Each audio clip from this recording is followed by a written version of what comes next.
Good morning, ladies and gentlemen. Let me thank you for accepting our invitation to come to this press conference this morning. We have what we think is great news for Alabama State University and for its future, especially when it comes to our communications and our communications students. Several months ago, we began an internal review and evaluation of our communications program, especially the portion of the program that had to do with academic preparation and the readiness of our students for the job market. Our evaluation led us to the conclusion that we needed to seek expert advice on that subject and on how best to remedy any difficulty we faced. Our initial discussions convinced us that we needed the advice of outside experts if we were to learn of our current situation and what we needed to do to improve. We knew that one of the most respected and knowledgeable practicing newsmen in our section of the nation was right here in Montgomery, namely Bob Howell, until recently of WSFA Channel 12. Our initial conversations with Mr. Howell, mainly about our students when they accepted internships, for example, confirmed what we had learned elsewhere, namely that they were theoretically well prepared, but that they had not been appropriately exposed to the applied media. As these important conversations continued, it became clear to us that the one person who could be most helpful in making our interest a reality, in improving what we did in communications, was Bob Howell himself. At that time, Mr. Howell was in the process of discussing his own long-term future and was available to discuss with us the possibility of a relationship with Alabama State University. Accordingly, we are here today to announce the beginning of the Alabama State University Center for Excellence in Applied Communications Media. The Alabama State University Center for Excellence in Applied Communications Media.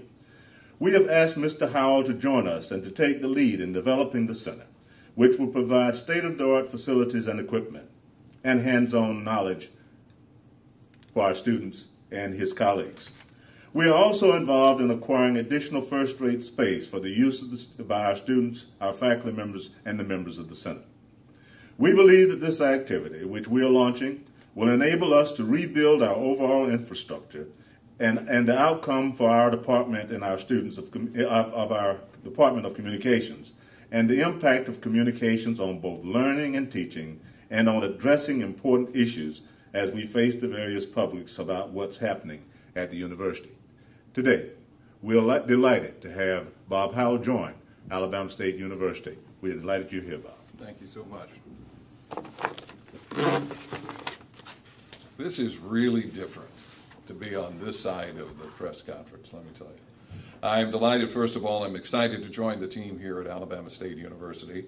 I have 24 years of college teaching at Troy University before I came here, and so I'm well aware of what goes into making the best of the opportunities that the students face today. 40 years in the television business, almost 45 years in radio and television together.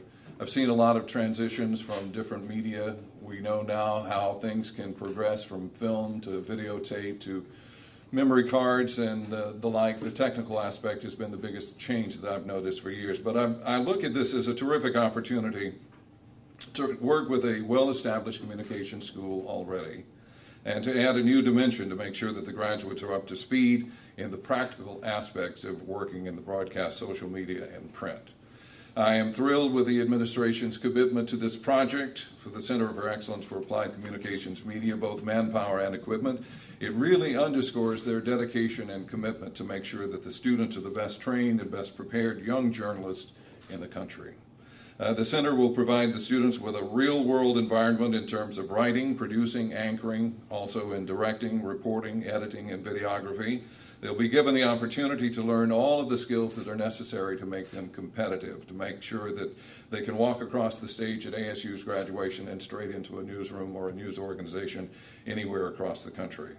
The goal of the center is going to be to expose these students to the same equipment, the software, the hardware, to make sure that they also understand deadlines, to make sure that they can produce a newscast on a regular basis, to make sure that they're up to speed on social media, which all of us know in the business today is the fastest growing portion of what we're going to be doing in the future when it comes to journalism. And the administration is committed to making sure that the center's facilities are state-of-the-art, fully functional for the students here at Alabama State University, and I am delighted to be a part of this particular project. And Dr. Harris, John Knight, thank you so much for the negotiations that we've had over the last few months, and I'm just delighted to be here. Bob, you got it now. You got to have a pen. Oh, absolutely. Does this mean we're going steady? Kind of like a fraternity or something. You're officially there. Outstanding. Thank you so much. Just for the record, I'd like to introduce to you the provost of the university, interim provost Alfred Smith, the executive vice president of the university, John F. Knight, Jr., and Leon Wilson, the dean of the College of Liberal Arts and Sciences, in which college this center would be located. We'd be pleased to answer questions. Yes, Mr. Howell, you know, you're talking about you've seen a lot of transitions. One of the transitions we are now seeing are smaller newsrooms, smaller overall operations, a move more toward social and digital media. Sure. What are we going to do with all these students who are coming in, who are looking for jobs, to make sure they are employable and to shift into this whole new transition of smaller operations? Because we're going to make sure, excuse me, I keep forgetting I have to do what we've been telling people to do for years. That's an excellent question. One of the things that we've learned to do over the past 5 or 6 years in the business, once we went through and came through the bottoming out of the economy, is to learn to work smarter and to work in more fields. A lot of the time we have been content to work in a particular area of expertise, but now we understand that not only are the journalists that come out going to have to understand social media, but they're going to have to understand print, broadcast, have a broad base, something that can carry them through to make sure that they are prepared to compete not only in television journalism but radio and social media. Got to work smarter. What is the pursuit for space? Is the space readily available for the center on campus, or is there a search that's underway now? The immediate space will be the studios that are in the Levi Watkins Learning Center, but we expect within a few days we'll have an announcement about space that is different from that. We tried to get these together, it just didn't work. Your funding mechanism for that, potential? For the, we have put into place most of the money for that new space. It's just a matter of negotiating and me trying to get a dime when they want 15 cents. But we are close, we think, to having new space for that center. How much will the position pay? Boy, you have to ask personnel. I can say it is competitive and appropriate, but I don't know the exact number. Dr. Harris, you mentioned about equipment upgrades and things of that nature. As you know, higher ed and the budget this year took a 4% cut. We don't know what the future holds for state funding. Are you concerned at all that adequate funding may or may not be available to fund this new initiative, much needed initiative, but how will the funding streams affect that? The funding streams, this center is going to be funded mainly through endowment and federal funds that are not affected by the funding stream of the state of Alabama. We expect that it can be done. Many universities have not always invested a lot in liberal arts, and this seems as though it will be a major investment. Many tend to lean more to science and math. At what point did you decide investing in liberal arts in a degree that tends to not pay a lot was a good idea? Well, there is a university, and we have to have strengths across the board in the university. I think personally, as a longtime developer of what higher education ought to be, that is a terrible mistake to think that we don't need anything but people in sciences. We've got to make sure that we maintain a very clear understanding of the cultural heritage of the United States and of the world, and that we can communicate what that cultural heritage is. So to invest in communications is an investment in the future of our students and our nation, we believe. Can your students expect new curriculum, or will this kind of be from the ground up since you'll have much more hands-on? I am not the curriculum person. Bob and some of his colleagues are other colleagues in communications will, but I suspect that there's going to be a different curriculum. And not only is there going to be a different curriculum, there certainly is going to be a different delivery system.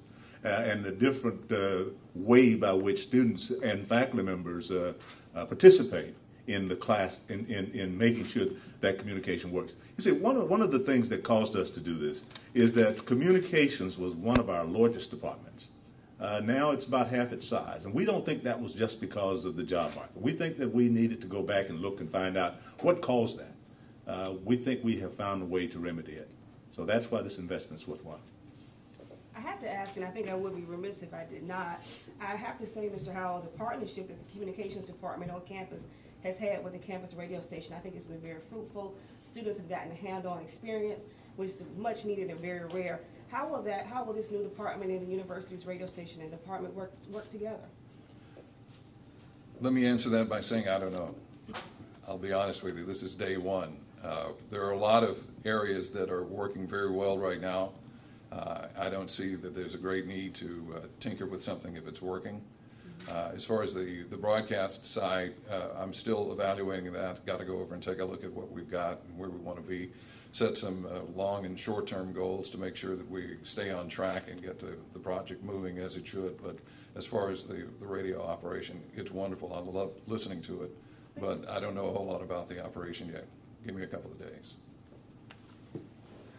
I can say in response to that, though, that the people in the radio station, and especially Ms. Capel, have been very much involved in discussions about where this future initiative ought to go.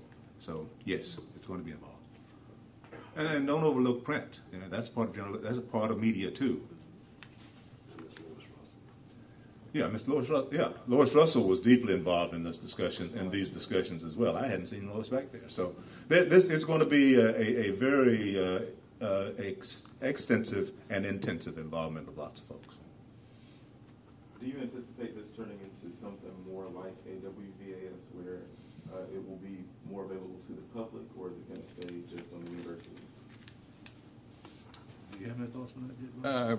Basically, in the beginning, what I see here is an operation that is geared totally toward the students.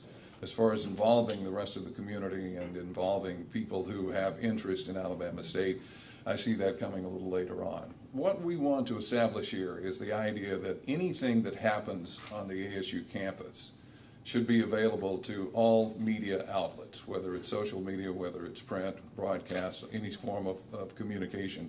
We want to make sure that the story is told. We want to make sure if there's a football game here, sports guys need highlights, we can pull that. We want to make sure that if there's a convocation, if you have a speaker here that is noteworthy, we want to make sure that all of you have access to that. And a lot of what we're going to be doing is hands-on, making sure that the students learn how to make sure that this particular event is covered correctly and make it available to other media.